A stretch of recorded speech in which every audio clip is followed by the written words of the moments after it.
आज हम एक रिसर्च पेपर पर चर्चा करेंगे जिसमें इंटरमिटेंट फास्टिंग और डायबिटीज के बीच के संबंध का अध्ययन किया गया है।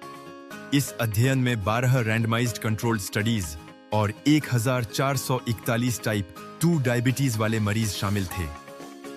यह अध्ययन जानने की कोशिश कर रहा है कि क्या अपने खाने के समय या तरीके में बदलाव करके ब्लड शुगर को नियंत्रित किया जा सकता है और वजन को बेहतर बनाया जा सकता है।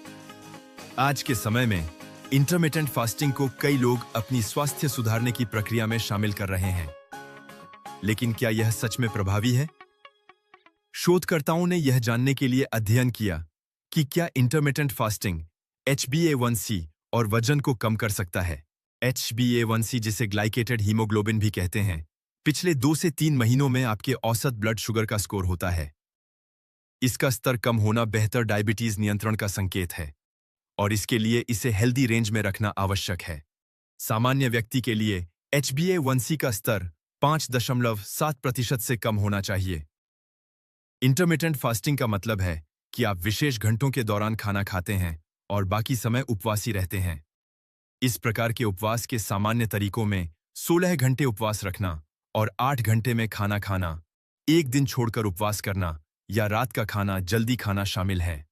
अध्ययन में उन मरीजों पर ध्यान केंद्रित किया गया जो इंसुलिन या डायबिटीज की टैबलेट ले रहे थे।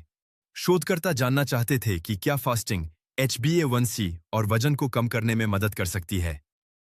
परिणाम स्वरूप कई मरीजों ने वजन में कमी देखी और कुछ का HbA1c स्तर भी बेहतर हुआ। अध्ययन में फास्टिंग के लाभ स्पष्ट हुए। फास्टिंग के दौरान शरीर ऊर्जा का अधिक प्रभावी ढंग से उपयोग कर सकता है। इससे कैलोरी का सेवन कम होता है। वजन कम होने से इंसुलिन सेंसिटिविटी में सुधार हो सकता है, जिससे शरीर इंसुलिन पर बेहतर प्रतिक्रिया कर सकता है। लेकिन यह ध्यान रखना जरूरी है कि फास्टिंग हर व्यक्ति के लिए सुरक्षित नहीं है। इसे धीरे धीरे और देखरेख में करना चाहिए। कुछ मरीजों को उपवास के दौरान लो ब्लड शुगर की समस्या हो सकती है, जिससे पसीना आना, कंपकंपी और भ्रम जैसे खतरनाक लक्षण उत्पन्न हो सकते हैं। इंसुलिन लेने वाले मरीजों को विशेष रूप से सावधानी बरतनी चाहिए, क्योंकि उपवास के दौरान उन्हें अपनी दवा की खुराक में बदलाव करने की आवश्यकता हो सकती है। इसके अलावा कुछ दवाएं ब्लड शुगर को कम करने का खतरा बढ़ा सकती हैं। इसलिए किसी भी दवा में परिवर्तन करने से पहले अपने डॉक्टर से सलाह लेना अनिवार्य है। उपवास के सभी तरीके समान नहीं होते और कुछ तरीके दूसरों से अधिक प्रभावी हो सकते हैं। इसलिए संतुलित पोषण सुनिश्चित करना भी जरूरी है। व्यायाम भी डायबिटीज को नियंत्रित करने में सहायक साबित होता है। नियमित शारीरिक गतिविधि न केवल ब्लड शुगर को नियंत्रण में रखती है, बल्कि यह समग्र स्वास्थ्य में भी सुधार करती है। अच्छी नींद भी महत्वपूर्ण है, क्योंकि खराब नींद इंसुलिन प्रतिरोध को बढ़ा सकती है। कुल मिलाकर शोध के परिणाम सकारात्मक हैं। इंटरमिटेंट फास्टिंग कुछ लोगों के HbA1c स्तर और वजन को सुधारने में मदद कर सकती है। फिर भी आगे और शोध की आवश्यकता है। यह सभी के लिए उपयुक्त नहीं हो सकता।